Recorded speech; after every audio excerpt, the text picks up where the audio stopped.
ଏବେ ଏବେ ମଧୁବାବୁ पेंशन भत्ता को नहीं आसला गोटे बहुत बड़ अपडेट आउ कौन अपडेट आसी वीडियो माध्यम संपूर्ण जाणीमा आउ जाणीमा भिडियोटी आपण मैंने लास्ट पर्यंत देखु संपूर्ण जाणीमे।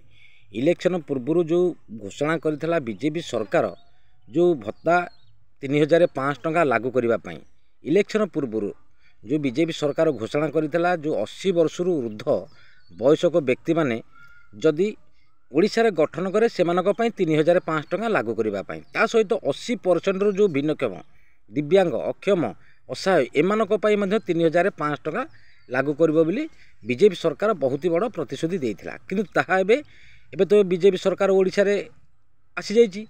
एबे जो 80 वर्ष ऊर्ध्व वयस्क व्यक्ति मानक जो घोषणा करथिला 3500 टंका देबो बोली बीजेपी सरकार ताहा एबे लागू करिछि। बीजेपी सरकार 80 वर्ष ऊर्ध्व वयस्क व्यक्ति मानक पई 3500 टंका मध्य सरकार देइछंती। ये जो 80 वर्ष ऊर्ध्व वयस्क व्यक्ति मानक 3500 टंका मध्य सरकार मधुबाबू पेंशन भत्ता देइछंती।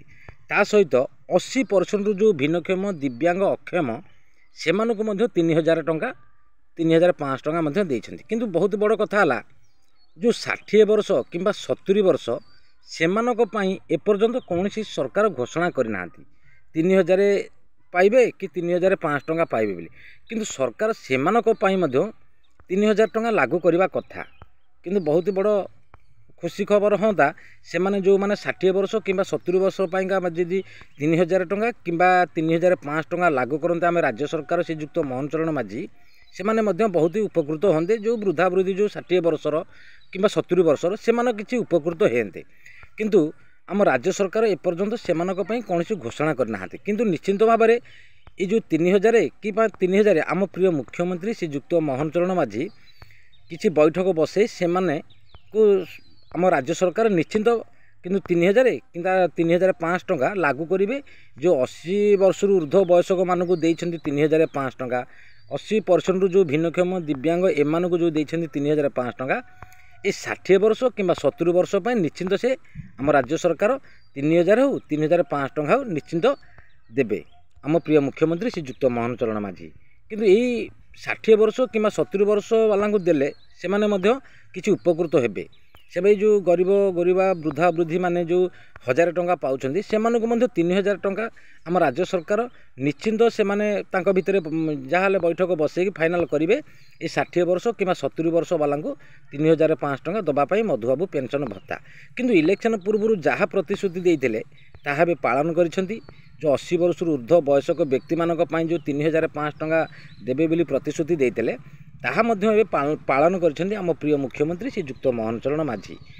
आउ 80% जो भिन्नक्षम सेमानक पई मध्य 3500 टंका जो प्रतिश्रुति देइथिले देबे बोली सेमानक मध्य 3500 टंका देइछंती आम प्रिय मुख्यमंत्री श्रीजुक्त मोहन चरण माझी। इलेक्शन पूर्व घोषणा जहाँ करथिले सबु धीरे धीरे सबु योजना लागू करछंती। किंतु बहुत बड़ कथा हला एमानक पई ए 60 वर्ष किंबा 70 वर्ष पाइका किंतु सरकार एमान को ध्यान देवा कथा से जदि 3000 कि 3500 टंका दियंते किंतु बहुत ही माने से माने उपकृत होंते। आउ से माने जहाँ गरीब वृद्धा वृद्धि माने से माने उपकृत हेले बहुत भल होंता। किंतु सरकार से प्रति ध्यान देवा कथा।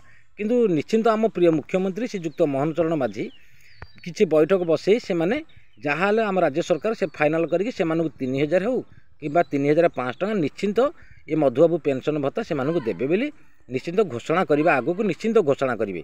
किंतु आम प्रिय मुख्यमंत्री श्रीजुक्त मोहन चरण माझी जहाँ इलेक्शन पूर्व प्रतिश्रुति देते सबु योजना धीरे धीरे पालन करुँच।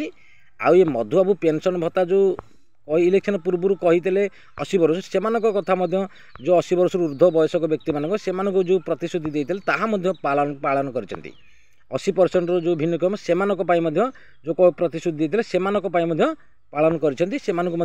तांकरी भितरु जदि आउ 80% रु भिन्नक्षम जदि किछि वंचित होइतिबे सेमानकु मध्य 3500 टंका देबे। जदि 80 वर्ष रु ऊर्ध्व वयस्क व्यक्ति ए 3500 टंका रु जदि किछि वंचित थिबे सेमानकु मध्य 3500 टंका देबे।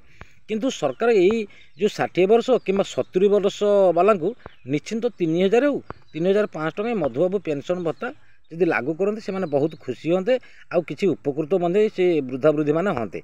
किंतु आम राज्य सरकार निश्चिंत एमानक उपर दृष्टि देवे सेमानक मध्य 3000 टंका निश्चिंत टंका घोषणा करेंगे आम प्रिय मुख्यमंत्री श्रीजुक्त मोहन चरण माझी। ଆଉ जदि भिडियोटी भल लगी गोटे लाइक करेंगे सब्सक्राइब करेंगे रही नमस्कार जय जगन्नाथ।